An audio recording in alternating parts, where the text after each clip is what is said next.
Nah, apa yang sudah dilakukan oleh Pak Gusti selama proses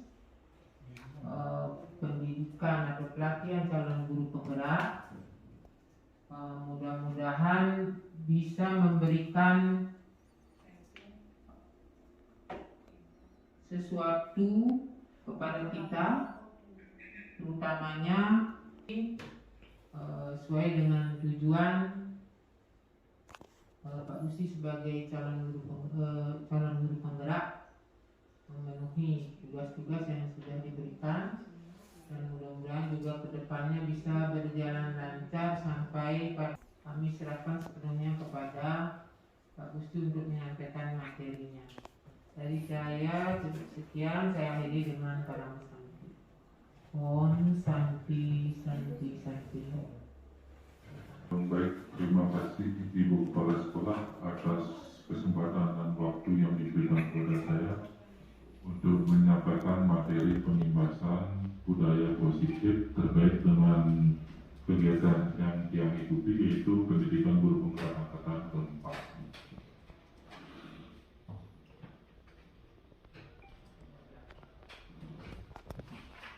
Pertama kita pengantar materi tentang budaya positif yang dulu.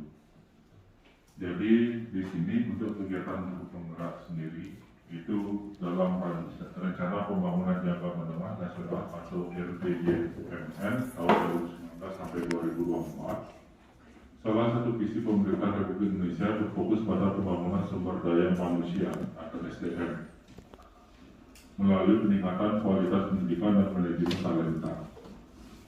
Sehingga visi tersebut terkait langsung dengan tugas Kementerian Pendidikan dan Kebudayaan sebagai penyelenggara pemerintah di bidang pendidikan dan kebudayaan.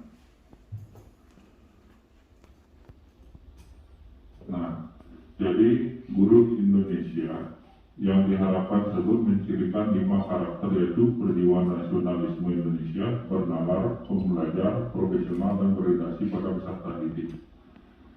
Dan kelima karakter ini diharapkan ada pada diri seluruh guru yang ada di Indonesia, sehingga dicanangkan salah satu program dari pemerintah, yaitu program guru penggerak, untuk menanamkan kelima karakter ini kepada guru-guru yang ada.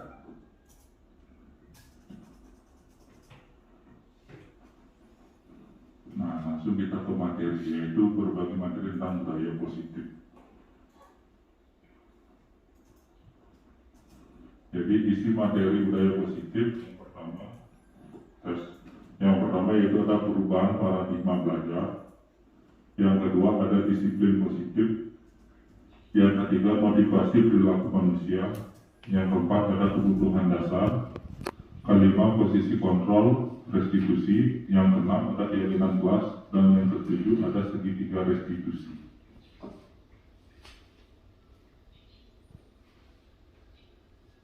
Nah, di mana untuk yang pertama yaitu perubahan paradigma belajar. Jadi untuk membangun budaya yang positif, sekolah perlu menyediakan lingkungan yang positif. Di mana lingkungan positif ini juga harus aman dan nyaman agar murid-murid mampu berpikir, bertindak, dan mencipta dengan merdeka, mandiri, dan bertanggung jawab. Jadi di sini kita sebagai guru mengarahkan kepada siswa kita untuk yang pertama itu mandiri. Yang kedua, mampu mencipta dan merdeka dalam mengikuti pembelajaran yang kita berikan. Dan tetap semua itu harus dilandasi dengan rasa tanggung jawab. Salah satu strategi yang perlu ditinjau ulang adalah bentuk disiplin yang dijalankan selama ini di sekolah-sekolah kita. Jadi di sini penerapan disiplin yang dulu dengan yang sekarang mungkin jauh berbeda cara yang penerapannya. Nanti kita akan bahas di belakang di restitusinya nanti. Perubahan paradigma belajar yaitu stimulus respon lawan teori kontrol pandangan tentang dunia. Yang pertama ada stimulus respon tentang dunia. Realitas kebutuhan kita sama, kalau teori kontrol tentang dunia, realitas kita berbeda. Jadi kalau dulu kita masih berpikir kita harus memberikan suatu hal yang sama kepada siswa. Padahal sejatinya siswa itu memiliki karakter dan kondisi yang berbeda-beda. Nah, ini yang perlu kita ubah cara pandang kita yang dulu. Jadi kita yang menyesuaikan dengan siswa, bukan siswa yang menyesuaikan dengan kita. Itu yang pertama. Yang kedua, semua orang melihat hal yang sama. Dan teori kontrol tentang dunia itu setiap orang memiliki gambaran berbeda. Nah, kalau dulu kita masih memberikan kepada siswa itu suatu gambaran yang sama. A, B, seperti itu. Kalau misal kita ibaratkan kalau kita ingin mengajarkan berenang biar semua bisa berenang, padahal kondisi siswa itu tidak semua bisa berenang. Ada yang kecenderungannya dia senangnya berlari, ada yang kecenderungannya senangnya melompat, ada yang kecenderungan senangnya memanjat. Tapi kalau kita bantunya renang, kita harus kasih semua berenang. Itu adalah salah satu contoh. Padahal kita seharusnya bisa memberikan sesuatu yang berbeda kepada siswa sesuai dengan kebutuhan dan kemampuannya tadi masing-masing. Yang kedua, kita mencoba mengubah orang agar berpandangan sama dengan kita. Untuk teori kontrol tentang dunia, kita berusaha memahami pandangan orang lain tentang dunia. Jadi, kalau dulu sering kita biasa memaksakan apa yang kita pandang itu biar bisa diikuti oleh siswa. Padahal belum tentu siswa memiliki cara pandang yang sama dengan kita.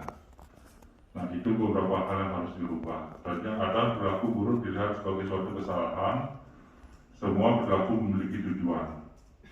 Kalau dulu mungkin siswa kita nakal, kita berpikir dia sudah salah dan berperilaku buruk. Tapi itu juga belum tentu. Sebenarnya siswa itu ada beberapa hal yang mendasari untuk melakukan suatu kesalahan tersebut. Nanti ada di materi berikutnya kita akan bahas untuk kebutuhan dasar manusia yang mendasari dia berperilaku seperti yang saya sampaikan tadi. Yang selanjutnya orang lain bisa mengontrol saya. Nah, teori kontrol tentang dunia hanya Anda yang bisa mengontrol diri Anda.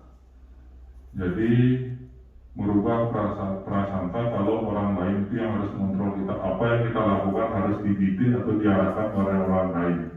Nah, itu dirubah kalau tentang teori kontrol tentang dunia. Hanya Anda yang bisa mengontrol diri Anda. Jadi kita harus bisa mengontrol diri kita sendiri sesuai dengan apa yang kita inginkan, dan juga disesuaikan dengan kondisi dan lingkungan yang ada di sekitar kita. Selanjutnya saya bisa mengontrol orang lain. Untuk teori kontrol tentang dunia, Anda tidak bisa mengontrol orang lain. Nah, itu seperti yang disampaikan sebelumnya. Jangan pernah kita merasa selalu bisa mengontrol orang lain. Orang lain itu belum tentu bisa ada dalam kontrol kita. Bisa di depan ya seperti kita sudah mengontrol dia, tapi belum tentu di hatinya bisa kita sentuh sampai di sana. Permasalahan ada pada saat rujukan gagal. Untuk teori kontrol dunia, kolaborasi dan konsensus menciptakan pilihan-pilihan baru. Jadi pada saat kita gagal untuk membujuk siswa, itu bukan sesuatu hal yang salah atau suatu hal yang kurang dari diri kita. Cuma mungkin caranya saja yang belum tepat. Bisa kita gunakan dengan cara-cara yang lain seperti sini kolaborasi dan konsensus itu adalah salah satu cara untuk menangani bujukan atau penyampaian kita yang gagal kepada siswa. Sebenarnya model berpikir menang kalah, model berpikir menang-menang. Kalau dulu win-lose itu istilahnya. Ada yang menang, ada yang kalah. Kalau kita berhasil memaksa berarti kita yang menang. Kalau siswanya mau mengikuti berarti siswa kalah. Kalau di sini kita harus berubah pikirannya jadi berpikir menang-menang atau win-win solution. Jadi kita merasa terpuaskan dan siswa pun juga bisa merasa terpuaskan. Itu untuk tentang stimulus respon lawan teori kontrol pandangan tentang dunia. Nah, kita lanjut ke kata disiplin positif. Makna kata disiplin. Ketika mendengar kata disiplin, apa yang terbayang di benak Anda? Apa yang terlintas di pikiran Anda? Mungkin Bapak Ibu bisa disampaikan kalau Bapak Ibu mendengar kata disiplin. Apa yang terlintas di benak Bapak Ibu? Rajin. Oke. Mungkin ada yang lain lagi? Tidak Tidak melanggar peraturan. Oke. Ini ada salah satu kata yang terlintas kalau kita melihat kata disiplin, yaitu tadi ada rajin, tidak melanggar peraturan, habis itu taat pada peraturan, datang tepat waktu. Yang di situ yang kita bisa lihat dari kata disiplin. Nah, kebanyakan orang akan menghubungkan kata disiplin dengan tata tertib, teratur, dan kepatuhan pada peraturan. Sebenarnya kata disiplin juga sering dihubungkan dengan hukuman, padahal itu semua berbeda. Karena belajar tentang disiplin tidak harus dengan memberi hukuman. Justru itu adalah salah satu alternatif terakhir dan kalau perlu tidak digunakan sama sekali. Jadi kalau kita dulu melihat siswa yang tidak disiplin, kita langsung memberikan hukuman. Kamu datang terlambat, hukumanmu adalah misalkan membersihkan halaman. Itu yang dulu kita lakukan. Tapi kita tidak pernah melihat dia datang terlambat karena apa. Harusnya kita menanyakan dulu, kamu datang terlambat karena apa. Mungkin bisa dia datang terlambat karena terlambat bangun, mungkin bisa karena dia harus membantu orang tuanya dulu di rumah, mungkin bisa di perjalanan kendaraannya mengalami masalah, atau lain sebagainya.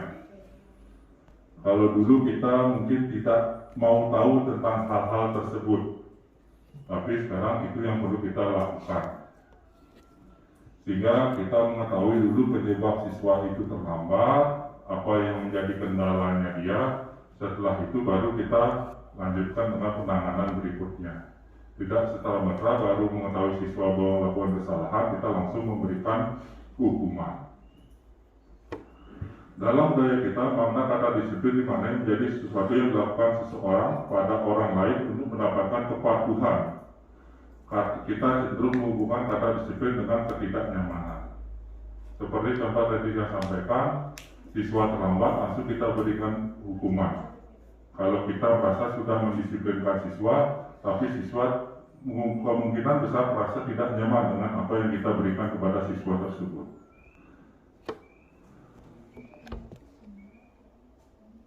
Nah, di sini padahal ini sudah dari dulu sebenarnya, bahwa Bapak Pendidikan kita, Kiai Dewantara, menyatakan bahwa di mana ada kemerdekaan, disitulah harus ada disiplin yang kuat.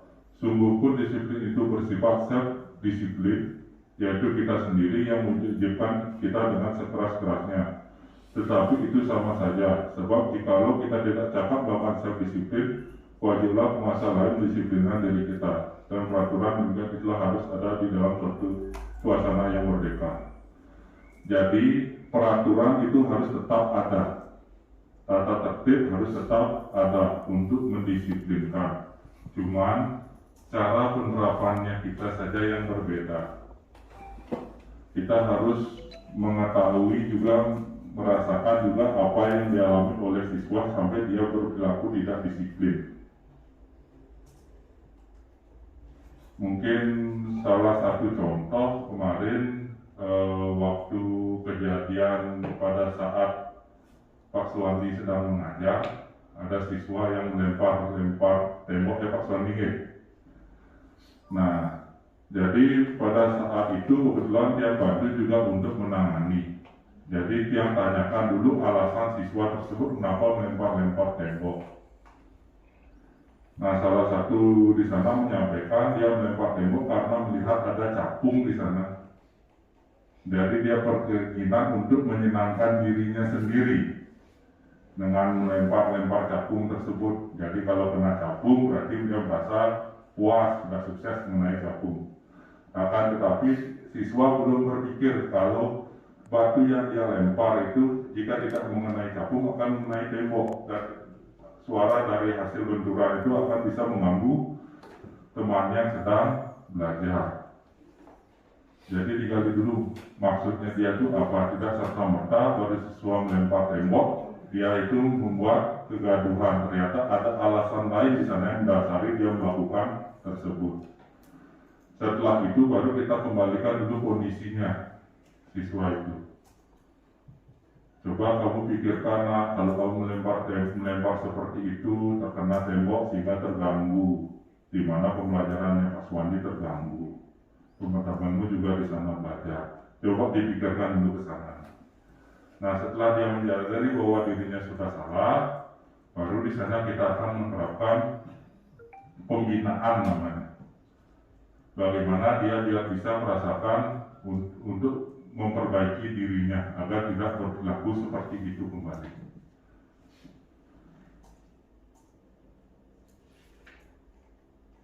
Soalnya motivasi perilaku manusia ini yang saya sampaikan tadi. Menurut Diana Gosen dalam bukunya Restructuring School Discipline, dinyatakan ada 3 alasan motivasi perilaku manusia.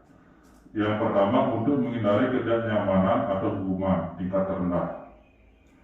Jadi dengan terpaksa mengikuti peraturan agar tidak terjadi ketidaknyamanan atau menerima hukuman. Itu ada beberapa orang yang akan melakukan seperti itu. Saya datang ke sekolah sebelum pukul 7 karena saya tidak mau dihukum. Itu motivasi perilaku manusia untuk tingkat terendah. Yang kedua, untuk tingkat kedua yaitu untuk mendapatkan imbalan atau penghargaan dari orang lain. Saya datang ke sekolah sebelum pukul 7 agar saya dikatakan rajin oleh bapak dan ibu guru. Itu tingkatan di atasnya. Jadi dia akan memotivasi dirinya untuk datang ke sekolah lebih awal, dia bisa mendapatkan pujian dari guru atau dari teman-temannya. Nah, untuk tingkatan yang paling tinggi yaitu untuk menjadi orang yang mereka inginkan dan menghargai diri sendiri dengan nilai-nilai yang mereka percaya. Jadi mereka percaya bahwa jika datang pagi, mereka akan bisa mengikuti pelajaran dengan lebih baik. Mereka bisa akan menjalankan tiket dengan lebih baik. Jadi mereka mempercayai kalau mereka harus datang pagi. Itu kepercayaan. Sehingga dengan timbulnya kepercayaan dan menjadi rutinitas, maka siswa itu akan terus datang pagi. Bukan karena yang pertama untuk menghindari hukuman. Kalau menghindari hukuman, saya harus datang pagi biar saya tidak dihukum oleh ibu dan bapak guru.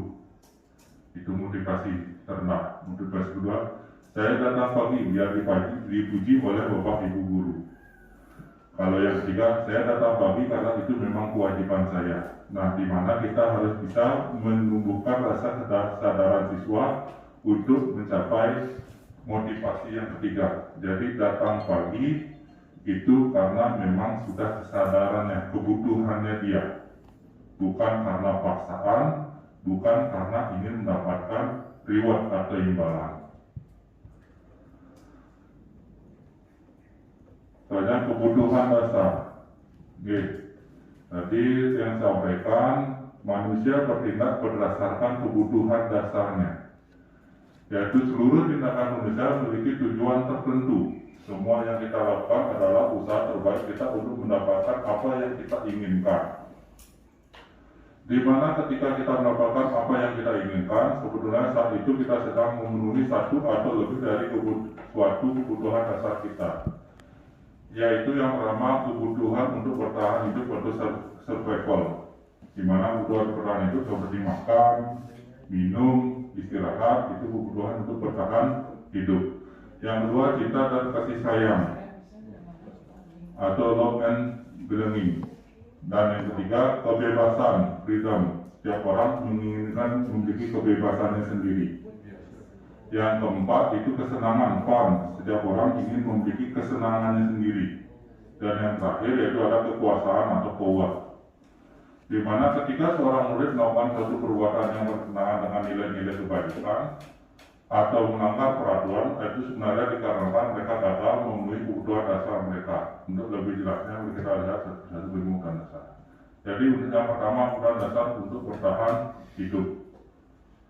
Seperti yang sampaikan tadi, ada tadi makan, minum, istirahat, itu adalah kebutuhan dasar untuk bertahan hidup.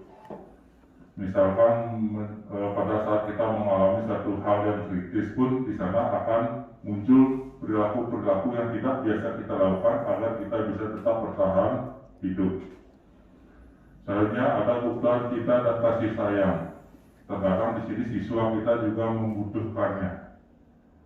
Dalam artian dia membutuhkan perhatian dari guru-gurunya, dia juga membutuhkan cinta kasih dari guru-gurunya, reward atau pemberian penghargaan dari guru-gurunya, itu terkadang dibutuhkan oleh siswa-siswa kita juga.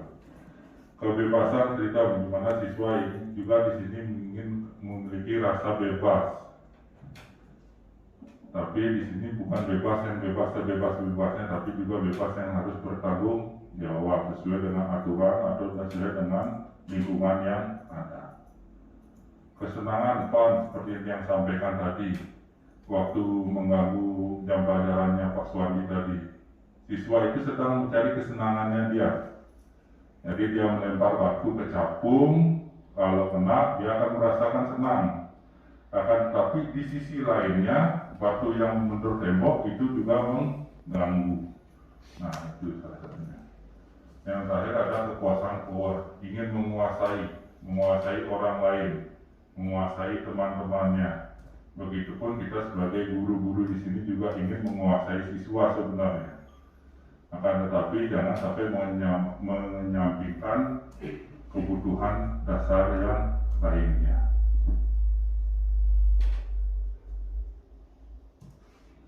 Soalnya di sini ada posisi kontrol, di mana posisi kontrol ini yang bisa kita terapkan. Satu praktek baik yang lakukan juga di kelas yang di pembelajaran olahraga. Jadi di awal pertemuan dia membuat kesepakatan kelas dulu dengan siswa. Apa-apa yang disepakati dengan siswa. Untuk yang pertama dia sampaikan untuk saat ini kemarin waktu PTM untuk jam olahraga itu hanya ada 2 jam. Dipotong anak-anak berganti pakaian kurang lebih 30 menit. Jadinya kurang lebih saya hanya punya waktu 50 menit untuk mengajar. Sementara waktu 50 menit untuk mengajar itu sangat terbatas. Jadi saya membuat kesepakatan dengan siswa.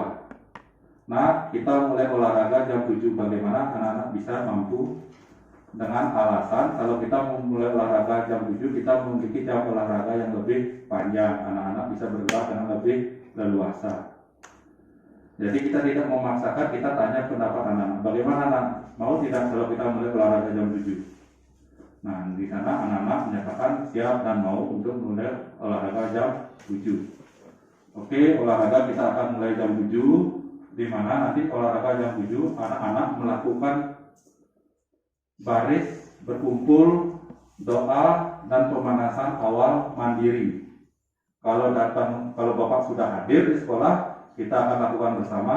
Seandainya mungkin Bapak ada suatu halangan yang menyebabkan Bapak ada keterlambatan datang ke sekolah, nanti kalian lakukan mandiri. Sebelum Bapak datang atau belum datang Bapak, kalian jam 7 sudah harus melakukan baris, doa, dan pemanasan.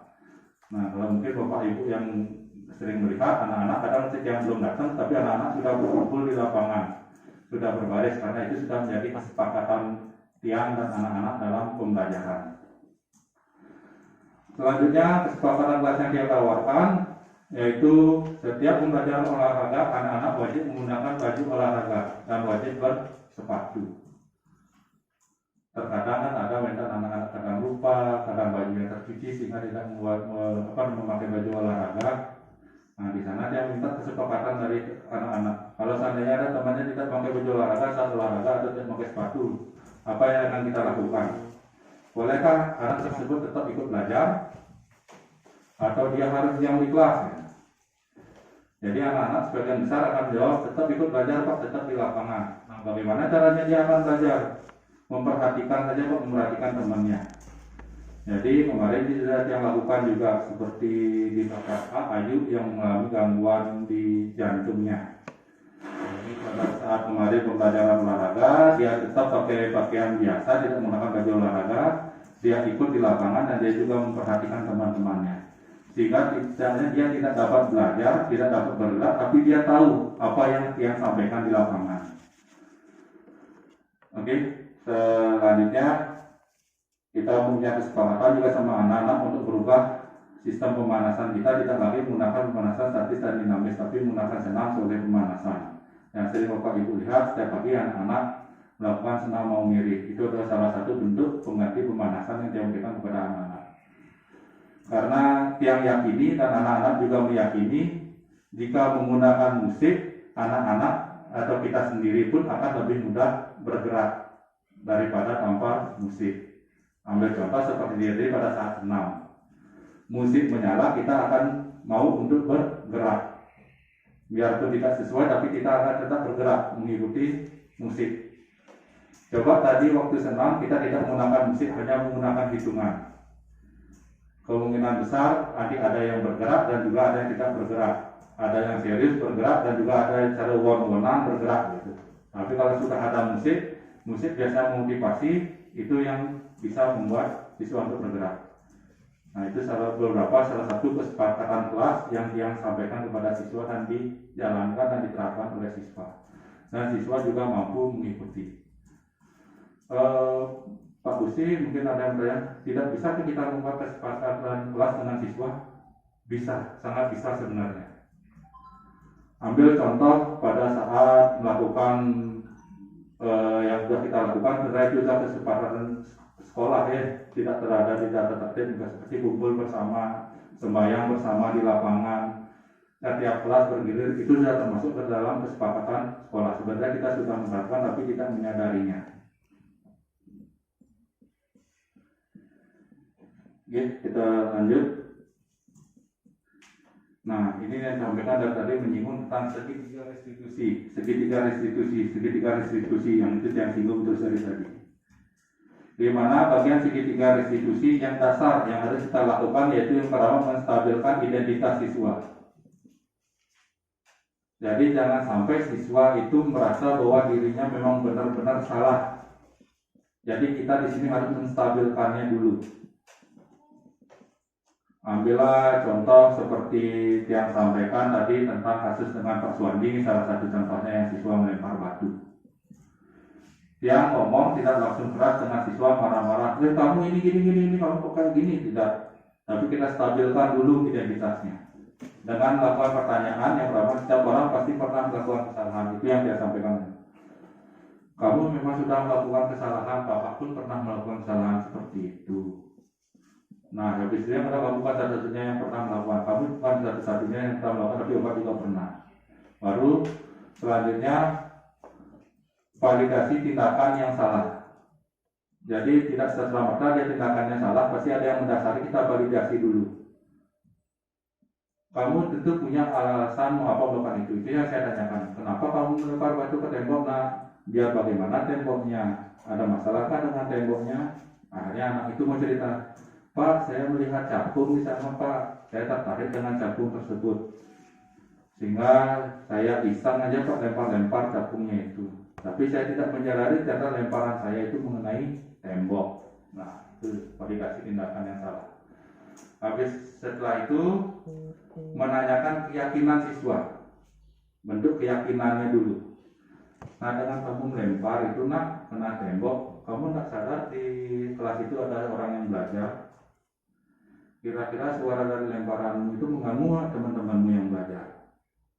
Nah, di sana siswa akan mulai berpikir, oh iya saya melempar tembok tadi nggak sengaja ternyata melempar capung tadi nggak sengaja ternyata kena tembok dan suaranya itu mengganggu. Oh pantas saja tadi Pak Suwandi marah kepada saya karena pembelajarannya terganggu. Jadi siswa menyadari kesalahannya letaknya ada di mana. Bahwa dengan niatnya yang iseng melempar capung sehingga bisa menyebabkan masalah yang lebih besar. Nah, di sana setelah distabilkan, siswa sudah stabil, sudah mengetahui kesalahannya di mana, baru kita lakukan pembimbingan kepada siswa. Nah, besok-besok kalau kamu ingin melakukan sesuatu, dipikir dulu, dilihat dulu situasinya seperti apa, kondisinya bagaimana. Jangan dengan kamu hanya ingin memenuhi kesenanganmu, bisa mengganggu orang lain. Lihat, perhatikan juga sekitar. Itu salah satu contohnya untuk dalam penerapan segitiga restitusi. Dan ini yang perlu kita lakukan. Tidak hanya saya, tapi Bapak Ibu bisa juga lakukan. Dan terkadang juga secara tidak sadar atau secara tidak langsung sebenarnya sudah kita lakukan dalam kegiatan kita sehari-hari, cuman bisa disampaikan belum maksimal. Nih. Nah, ini beberapa dokumentasi kegiatan mungkin yang dapat lakukan. Salah satunya yang kegiatan pertama itu menyampaikan kepada siswa untuk berpakaian, bagaimana berpakaian yang baik pada saat itu menggunakan pakaian pramuka. Selanjutnya yang kedua itu salah satu praktek, kita menggunakan di olahraga juga bisa menggunakan video dalam pembelajaran kepada siswa. Jadi saya sampaikan kepada siswa dengan materi-materi saya, kamu jangan terpaku kalau olahraga harus di lapangan, dimanapun kita bisa berolahraga. Nah, salah satunya contohnya kita bisa juga olahraga di kelas. Dan olahraga kita juga bisa melakukan penyampaian materi juga di kelas. Nah, yang terakhir mungkin salah satu kegiatan dapat saya lakukan waktu dengan Bu Kutuari dengan Pak Deokta waktu pelaksanaan ANDK simulasi. Jadi di sana juga membantu. Jadi di sini mulai berubah mindset pikiran. Oh, itu tugasnya dia, oh itu tugasnya mereka. Jangan seperti itu lagi. Ini adalah tugas kita bersama. Jadi memang sudah ada tugasnya, kalau memang kita bisa membantu, kita membantu. Seperti itu. Itu yang sering saya terapkan pada diri saya sendiri. Jadi terkadang mungkin kelihatan seperti saya ingin mengambil pekerjaan orang lain, sebenarnya tidak. Saya ingin membantu. Setidaknya saya mampu, saya tahu saya ingin membantu. Sehingga setidaknya teman-teman yang pekerjaan itu bisa lebih ringanlah pekerjaannya. Karena saya merasa di sini pekerjaan saya tidak hanya mengajar, tapi juga menjalankan apa yang terjadi atau yang diterapkan di lingkungan sekolah. Selain dengan membantu yang seperti ini, mungkin di bidang IT dalam pemilihan siswa.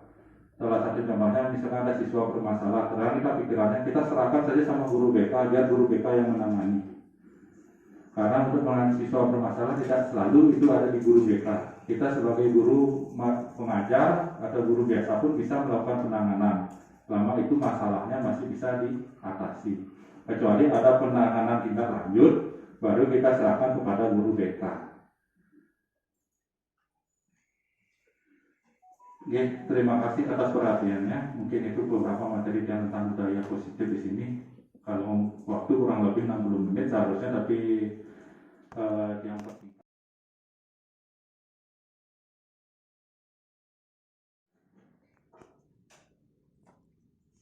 Ya, tadi. Terima kasih atas waktunya. Di sini saya ingin sedikit memberikan masukan ya kepada Bapak. Dimulai dari kesepakatan ya, kesepakatan pada saat kita melakukan pembelajaran itu memang adalah hal yang menurut saya hal yang baik dilakukan antara siswa dan guru itu, karena di dalam kesepakatan itu kan nanti siswa mengetahui apa-apa saja yang harus dia lakukan di dalam melaksanakan pembelajaran itu. Apakah kembali lagi seperti Pak karena mengajar olahraga, kalau tidak membawa kaos bagaimana, ya kan? Kemudian yang datang terlambat bagaimana dan lain sebagainya. Dan itu sangat bagus sekali Pak untuk proses pembelajaran. Nah, yang ingin saya sampaikan di sini, apakah ini perasaan saya saja apa juga teman-teman yang lain? Ketika Pak mengatakan melakukan pemanasan sebelum olahraga, Bapak menggunakan metode pemanasan itu sudah tidak seperti dulu lagi yang menggunakan hitungan 1, 2, 3 yang apa namanya monoton lah, yang membuat anak-anak tertarik. Dan Bapak menggantinya dengan melakukan senam berirama. Dan itu sangat bagus sekali Pak menurut saya. Hanya saja, nah di sini ini masukan saya ini.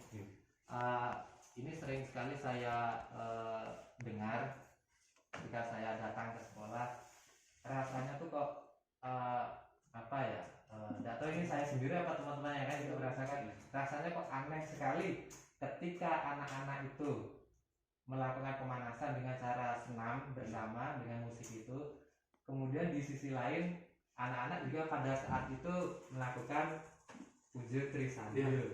Nah itu jadi ketika saya mendengarkan dua hal yang berbeda ini di benak saya itu kok rasanya ada yang aneh gitu. Di satu sisi kita khidmat pada Tuhan, dan yang di satu sisi mereka melakukan olahraga pemanasan dengan baik sekali. Nah apakah tidak bisa itu diberhentikan sejenak pada saat Trisandya, kemudian dilanjutkan kembali setelah Trisandya itu selesai?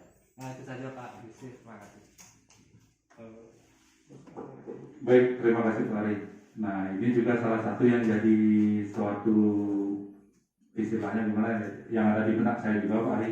Terima kasih atas masukannya. Di satu sisi yang harus memberikan pembelajaran, satu sisi juga anak-anak melakukan Trisandya. Yang sudah mencoba beberapa cara. Yang pertama dengan melakukan di depan itu Pak Ari. Tapi karena mungkin kondisinya berdekatan sehingga seperti terjadi saling istilahnya tidak khidmat lah yang Trisandya, tidak khidmat, yang senam pun juga tidak bisa senam dengan baik kan begitu Ari. Nah ini yang juga masih mencari solusi bagaimana cara yang terbaik biar anak-anak tetap bisa melakukan kegiatan olahraga dan Trisandya tidak terganggu. Di hari pertama itu yang lakukan penerapannya, di mana anak-anak pemanasan, saat anak-anak berkumpul ada anak-anak berlari untuk pemanasan. Itu sudah yang atasi dengan memulainya lebih pagi. Jadi sebelum anak-anak kumpul lapangan, anak-anak sudah berlari. Nah untuk yang senam ini sebenarnya kemarin yang sudah punya pemikiran untuk melakukannya di depan ruang kelas baru. Cuman masih berpikir kemarin untuk alatnya di mana kan kita butuh jok dan sebagainya. Yang kedua terkait sinyal karena butuh internet untuk video. Akan tetapi untuk sekarang untuk roll kan sudah ada roll yang panjang itu Bu. Ya sehingga kemungkinan nanti kalau memang sudah kembali PTM, kegiatan senam olahraga yang tindakan di bagian depan ruangan baru, sehingga yang Trisandya bisa khusus Trisandya, kami yang olahraga juga bisa dengan tenang olahraga di sana. Jadi yang tidak gini juga untuk anak-anak yang olahraga, kenapa tidak ikut kumpul bersama dulu Trisandya bersama? Seperti yang sampaikan tadi, waktu di sini terkait dengan waktu. Kok anak-anak olahraga ikut Trisandya? Nah, jadi yang sampaikan tadi waktu ada 2 jam kurang lebih 80 menit. Sehingga kalau anak-anak mulainya dengan Trisandya Lumun, mulai tepat waktu jam 7.30 baru mulai belajar. Baru anak-anak pemanasan saja, sesi pemanasan itu sudah jam 8 lewat. Belum yang menyampaikan materi dan anak-anak mungkin mengambil nilai dan lain sebagainya.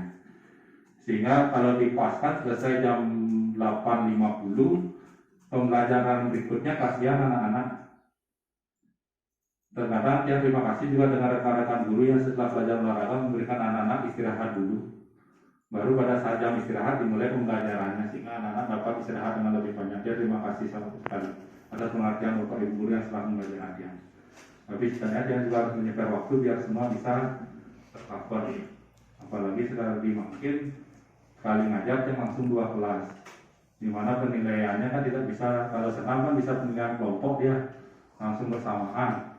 Ada beberapa materi yang harus melakukan penilaian individu sehingga membutuhkan waktu lebih panjang. Itu yang menyebabkan yang memulainya hampir bersamaan dengan anak-anak juga kumpul di lapangan. Mungkin juga. Jadi untuk kedepannya ini yang disampaikan Pak Ari sebagai bahan evaluasi yang juga sebagai bahan perbaikan yang agar kedepannya bisa memberikan yang lebih baik. Mungkin demikian. Terima kasih banyak Pak Ari. Mungkin Bapak Ibu yang lain mungkin ada yang mau disampaikan. Terima kasih.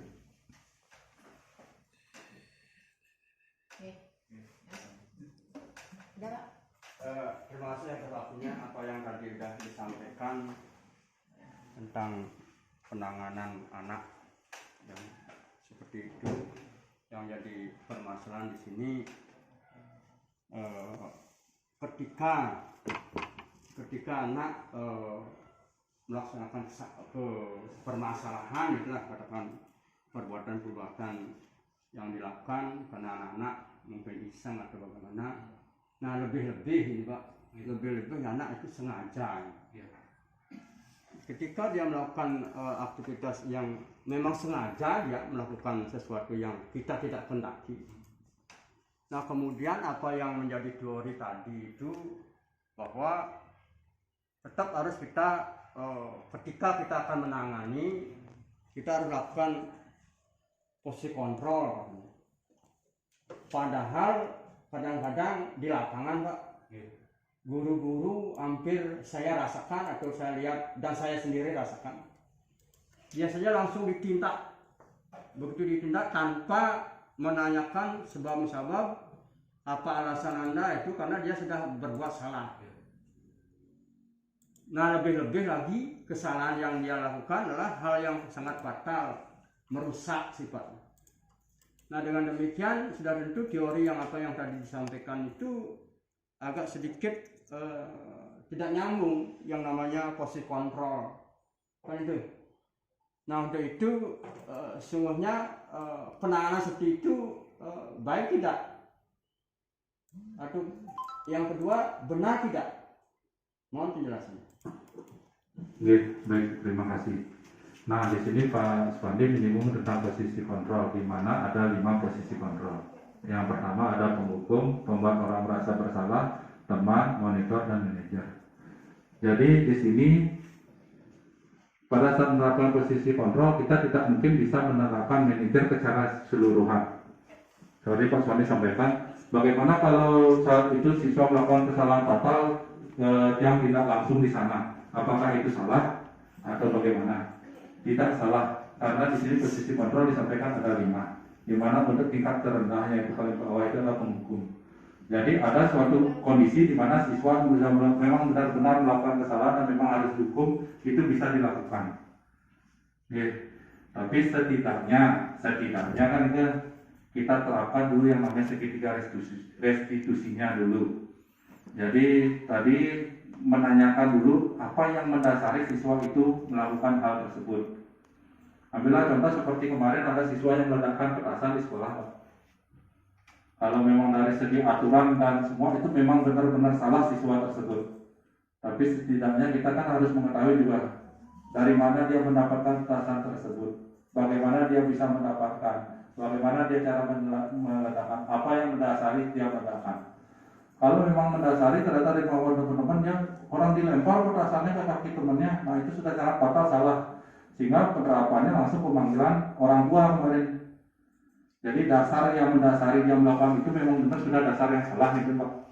Kalau dengan kasusnya Pak Sandi kemarin waktu di kelas, dasar yang melakukan itu memang dia tidak niat merusak, tapi karena ada cakung, kena niatnya itu ingin melempar cakung gitu, tapi kenanya tembok sehingga menimbulkan suara. Kalau Pak di dalam, yang yakin Pak kan merasa terganggu, sehingga Pak akan menerapkan yang pertama penghukumnya itu. Tapi di sini kondisi Tiang, di sini kan Tiang tidak ada bermasalah di sana, sehingga dia bisa emosinya lebih stabil, tuh, Pak. Nah di sinilah kondisi Tiang yang menerapkan posisi segitiga restitusi tersebut, sehingga tahu yang Pak lakukan itu tidak salah, karena kondisinya Bapak di sana, yang Tiang sampaikan juga tidak salah. Jadi kita sama-sama benar, tujuan kita juga sama untuk mendidik siswa tersebut. Mungkin demikian, terima kasih. Nah, dengan situasi seperti itu, apa yang dijelaskan yaitu saya pribadi bisa menerima itu teorinya seperti itu juga. Nah, seandainya ini berpulang pada, mohon maaf di sini kan ada yang namanya tenaga BK ya, tenaga BK. Nah, semestinya mungkin kalau saya rasakan tenaga BK inilah harus betul-betul menerapkan teori itu, yang posisi kontrol yang tadi itu. Nah dengan demikian kadang-kadang mohon maaf ini kepada ibu ini, kadang-kadang ibu dua-dua ini yang semestinya menerapkan seperti itu kadang-kadang juga karena emosi pribadinya, jadi sering itu terabaikan. Nah mungkin hanya sebatas saling mengingatkan. Disinilah seorang guru BK semestinya akan selalu menerapkan seperti itu, sehingga tidak terjadi benturan di lapangan dengan anak. Kadang-kadang ketika ditanya padahal dia tidak punya pikiran akan perilakunya salah kan itu. Nah rasanya di sini yang lebih cenderung ke BK kalau saya. Nah, itu sedikit memberikan tambahan. Terima kasih. Baik, terima kasih untuk Pak Sondi, luar biasa nih. Jadi di sini untuk penerapan ini tidak hanya guru BK, semua kita harus bisa menerapkannya. Nanti kalau memang sudah tingkatannya di sini beda levelnya, memang harus penanganan dari LBK, baru kita akan limpahkan ke sana. Tapi selama kita sebagai guru bisa menangani hal tersebut, kita bisa melakukan penanganan sendiri. Nah, disinilah pentingnya yang berbagi, melakukan pembebasan di sini, sehingga Bapak Ibu di sini mengetahui juga terkait dengan hal-hal seperti ini. Mungkin Bapak Ibu di sini kan merasa baru, oh ternyata ada posisi kontrol ya, oh ternyata ada segitiga restitusi ya, oh ternyata siswa itu tidak harus baru salah langsung dihukum. Ternyata ada mendasari siswa tersebut melakukan hal tersebut. Jadi di sini kita sama-sama belajar Bapak Ibu. Kebetulan di sini kita juga baru belajar sebanyak mengikuti pendidikan guru penggerak. Jadi di sini banyak sekali yang mendapatkan satu hal-hal yang baru dalam pendidikan guru penggerak. Salah satu contoh untuk pemikiran Jaja Dewantara, siswa itu bukan selembar kertas kosong. Kalau dulu mungkin kita menganggap siswa itu selembar kertas kosong. Jadi siswa ini ibarat selembar kertas yang sudah ada gambar atau sudah ada tulisannya. Berbagai macam tulisan sudah ada di sana. Nah, disinilah peran kita sebagai guru ingin menebalkan tulisan atau gambar yang mana. Kalau memang kita ingin siswa yang baik, berarti kita akan menebalkan tulisan atau gambar-gambar yang baik. Dan gambar-gambar yang buruk itu dibiarkan tetap dia sama-sama. Jadi setiap siswa di sini sudah mendapatkan dan memiliki istilahnya gambaran untuk dirinya sendiri. Nah, disinilah peran kita untuk membentuk atau menebalkan kembali garis-garis tersebut, bukan menambahkan hal yang baru pada siswa tersebut, memasakkan yang sesuai dengan apa yang kita inginkan. Jadi di sini kita tidak serta-merta harus memaksakan apa yang kita mau, terkadang kita juga harus memahami apa yang siswa mau, apa yang siswa inginkan, dan apa yang dimiliki siswa. Seperti yang sampaikan kalau dalam pembelajaran PJOK, yang sampaikan sama anak-anak, nah ini pembelajaran PJOK. Jadi kamu di sini bawa minta tahu dan mampu melakukan tentang pembelajarannya Bapak, bukan ahli. Contoh misalkan dalam pembelajaran lompat jauh. Nah, kamu tahu lompat jauh? Tahu. Gaya-gaya lompat jauh? Tahu. Ada gaya jongkok, ada berjalan di udara, ada gaya lenting. Melakukannya, melihat bisa melakukannya bisa. Jadi dia tahu, oh ini gaya jongkok, jadi pendaratnya pada saat di udara posisinya seperti orang jongkok. Oh gaya berjalan di udara, berarti pada saat di udara dia seperti orang berjalan. Dan yang misalkan gaya lenting, berarti saat di udara dia melenting. Siswa tahu, kalau ditanyakan tahu. Tapi di sini kita tidak menuntut siswa untuk ahli, menguasai, benar-benar menguasai. Itu yang salah saya terapkan. Jadi saya sampaikan kepada anak-anak, nah nilai akhir itu bukan nilai pada saat tes tidak, tapi nilai proses. Jadi dari awal sampai akhir. Karena saya sampaikan tadi kemampuan siswa itu berbeda-beda. Ada yang memang dasarnya punya kemampuan olahraga dia langsung bisa, ada juga yang berdasarkan kurang. Ambillah contoh dari siswa yang pertama takut melompat, jadi berani melompat, nah sudah proses itu sudah ada perubahan pada diri siswa. Itu yang kita nilai. Tidak lagi kita berpacu pada hasil akhir. Jadi hasil akhir siswa harus bisa lompat jauh gaya jongkok. Padahal prosesnya dia mengalami prosesnya yang berbeda. Ada yang bisa langsung bisa, seperti yang sampaikan tadi. Ada yang masih takut-takut, ingin lompat, kalau takut lompat. Ada yang masih malu-malu. Nah, dari yang takut jadi berani, nilai prosesnya sudah ada. Dari yang malu-malu jadi mau, itu sudah ada nilai prosesnya. Jadi kita tidak bisa memukul rata kemampuan siswa, harus menyesuaikan. Makanya kemarin ada istilahnya berdiferensiasi. Nah, itulah salah satu contoh untuk penerapan berdiferensiasi tersebut. Jadi dalam pembelajaran tetap memberikan materinya secara sama, tapi dalam penilaiannya prosesnya yang berbeda. Mungkin itu yang pemahaman yang saya pahami tentang berdiferensiasi tersebut. Jadi bukan baru berdiferensiasi siswa di kelas kita bedakan itu, Bapak Ibu.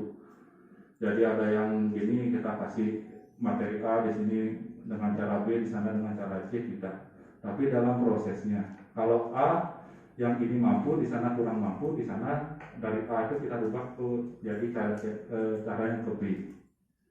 Tapi tetap dengan materi yang sama. Sama juga kemarin dia juga pernah mengikuti pendidikan inklusif yang disampaikan oleh Kemdikbud, di mana di sana disampaikan untuk siswa berkebutuhan khusus kita tidak perlu mengistimewakan dia. Kenapa yang sampaikan seperti itu? Dengan mengistimewakan dia akan merasa lebih minder lagi.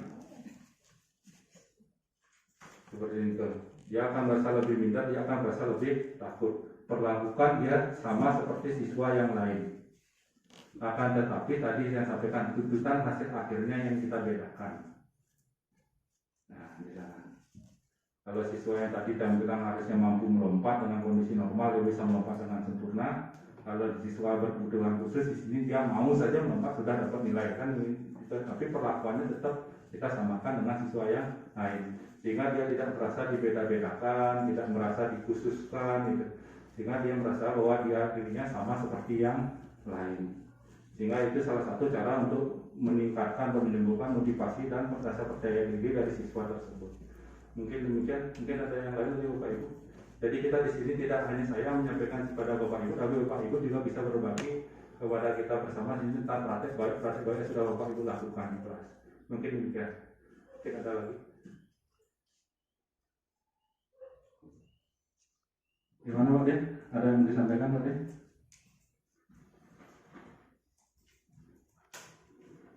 Mungkin dari Pak Adi? Yang lain ada? Ada lagi? Ya, mungkin dari Ibu lagi sebentar. Mungkin kalau memang tidak ada yang ingin dibahas lagi, yang harap apa yang dia sampaikan mungkin apa yang kita nanti kepada Bapak Ibu bisa membuat kita jadi jauh lebih baik daripada kita yang sebelumnya.